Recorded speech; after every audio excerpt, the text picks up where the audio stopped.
bought 75 $5 gift cards so the police officers could get coffee or lunch. It would be really cool to meet you. I wish I could vote for you, but I'm only 11. But my mom voted for you. I'm starting a fundraiser called A Break for the Blue. I listened to your talks and I went to the inauguration and saw you. You're awesome. Sincerely, Samuel. Thankfully, I had the honor of meeting Samuel earlier today. He was adopted by his family in Guatemala. He's incredibly grateful to be an American, and he's very grateful to all of the law enforcement officers around the country. The President is very proud of Samuel and believes our country needs more young people like him who give back to their communities. And he's a really, really great kid, and it was great to meet him. And with that, I will take your questions. John. Sarah, we haven't had a chance to hear any kind of an in-depth analysis here. Where are we with the summit with Kim Jong-un and the statements that we've heard over the last few days out of North Korea? Do you think that these throw in jeopardy the idea of a summit, or is this just North Korea doing what it does and trying to get the best deal possible? Look, the President is prepared and will be ready to meet. And we're continuing to move forward with the preparations at this point. And if the North Koreans want to meet, we'll be there.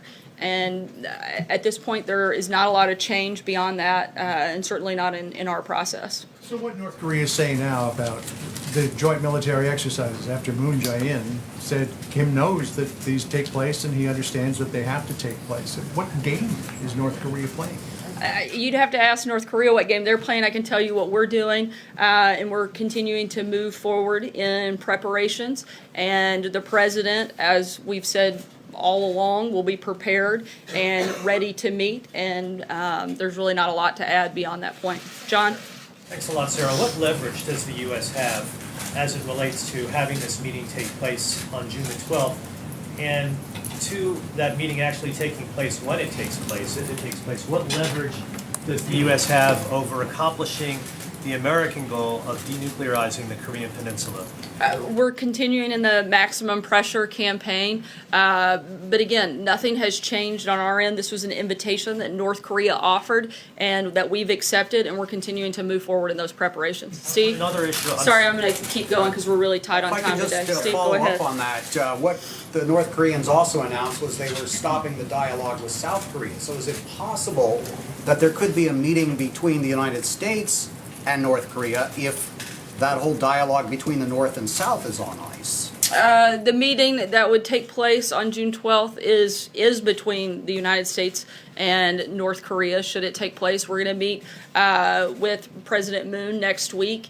And beyond that, again, there are no changes at this point to our schedule or anything else. Blake? Does President Trump believe that the FBI had a spy at one point inside his campaign? I haven't spoken with him directly about that, but certainly seen the reports, and if there is any truth to that, it should certainly be looked into. Emerald? Sorry, I'm going to keep going just because we're tight. Emerald, go ahead. Thank you. Following up on Blake's question, if it is proven without a shadow of a doubt that there was a spy planted in the Trump campaign, does that change the president's position on firing Robert Mueller? I'm not going to speak about hypotheticals or get into what could happen if. We'll move forward in the process and make a determination at that point. John? Thank you, Sarah. The Iraqi elections are over, and it's very clear that the two big winners, the two top vote getters, were the party that was linked to Muqtada al-Sadr, a sworn enemy of the United States, and someone aligned with the Iraqi Communist Party. And the second place finisher was the party aligned with Mr. al-Hamri, a warlord who was once backed by Iran.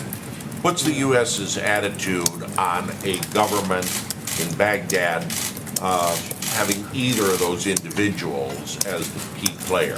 I'll start with the fact I'm glad you said the names and not me, because I probably wouldn't have gotten them right. But in terms of our policy, we don't have any new policy announcements with a potential change there. Jeff? So you don't care if either of them is? Certainly we care, but I don't have any specific changes in U.S. policy while that's happened. Jeff?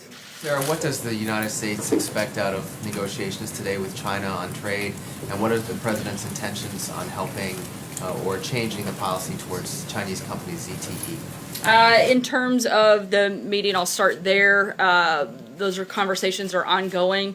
When we have something from that, I'll be happy to share it with you. But right now, those are just discussions, and there's nothing to add to that at this point, since they're just now taking place. I can say that we expect that the president will meet with the head of the Chinese delegation later this afternoon. And ZTE. On ZTE, look, the United States and China relationship has a lot of issues that we have regular ongoing conversations about, national security, trade, and ZTE is one of them. As we've said before, and as the president has stated, he's asked Secretary Ross to look into the issue and do whatever is consistent with the law and regulations, but right now, it's just something that he's asked them to look into. Julie? Thanks, Sarah. Also on trade, the president said yesterday that Mexico does nothing for us, especially at the border. We know there are talks today on NAFTA, today and tomorrow, and I wonder if the administration is going to condition any NAFTA deal on a safe third country agreement with Mexico, or Mexico stepping up to do more to absorb asylum seekers and other migrants who are seeking entry into the U.S. I'm not going to get into the trade conversations at this point because they are ongoing and those are negotiations that we're in the middle of. But I can tell you that the president does want to see Mexico step up and do more. There's a lot that comes through their country, and he wants them to be tougher and more aggressive on that front. Jeff? Thank you, sir. This morning, the president marked the one-year anniversary of the Mueller investigation, saying it's disgusting, illegal, unwarranted, and a witch hunt. But his own FBI director yesterday said it's not a witch hunt. Does the president, why does the White House still believe it's a witch hunt? And why did he cancel his news conference this afternoon, which was originally set for 3 o'clock with the NATO Secretary Different General? topics, but the president knows that there was no collusion in the campaign, and he has been quite clear about this. It's gone on for over a year. They found no evidence of collusion and still strongly believe that it's a witch hunt. I'm not sure how we could be any more clear, and certainly not sure how the president could be any more clear about his beliefs and his opinion. In terms of a press engagement, the president will have press at his event here shortly, which is why we're going to have to keep it quick and short today, and likely take a few questions at that event. Jordan. Thanks, Sarah. On immigration, there seems to be we're moving closer to action in the House of Representatives, and I'm wondering what bill the president would accept, anything short of the 4 pillars that he laid out earlier this month, something like border security and DACA. Seems to be a proposal that is gaining steam. Is that something that the president could support? The president definitely supports border security, as he's laid out multiple times, and again talked about some yesterday. He would like to see the border secured. He would like to see the loopholes closed. Our priorities have not changed in the immigration conversation at all. Aisha? Thank you. Just going back to North Korea, you have said that the president will be willing to meet with North Korea if North Korea is. So does that put North Korea in the driver's seat here? Is it North Korea that's going to decide whether a meeting takes place? And also, the president said yesterday that the White House hadn't heard anything from North Korea. Has that changed? Have you heard anything since these talks were called off with South Korea? They're certainly not in the driver's seat. Nothing could be further from the truth, but they're the ones that extended the invitation. We've accepted it. If they want to meet, we're happy to do that. If they don't, as the president has said, we'll see what happens, but we're going to continue the maximum pressure campaign. In the meantime, I don't know how they would be in the driver's seat in any capacity, form, or fashion Is the White House in this setting process. a standard for we won't meet with you unless you do X, Y, Z? Look, the North Koreans have already made concessions. They've already, 3 Americans are home now that weren't. The president has had some success in this process, and certainly we've given up nothing, and we're going to continue moving forward, and we're moving into this with our eyes wide open. We're not naive in this process, but the president is fully prepared to have the meeting. But if not, that's okay too, and we'll see what happens beyond that. Shannon. I know we've asked this a few times, but we're still That's okay, that's kind of what we do here, ask the an same answer question here. over and over and over again. Can you say yet when Michael Cohen stopped being the president's personal lawyer? I'm not gonna get into anything on that matter, you'd have to reach out to the president's outside counsel. Sorry, Jill, go Haven't been ahead. able to answer Jill, that. go ahead. Thank you, Sarah. Why didn't the president disclose the reimbursement to Michael Cohen in last year's financial disclosure report? And just to follow up on other people's questions on North Korea, has any consideration been given at this point to potentially canceling those joint military exercises with South Korea? On the first question, that was addressed in the financial disclosure, and that's something that would be determined by White House counsel, how things would be categorized in the filings.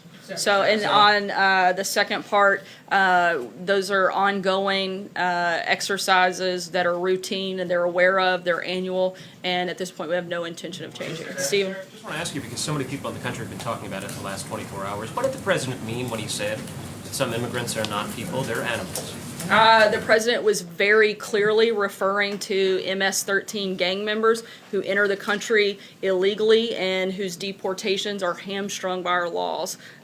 This is one of the most vicious and deadly gangs that operates by the motto of rape, control, and kill. If the media and liberals want to defend MS-13, they're more than welcome to.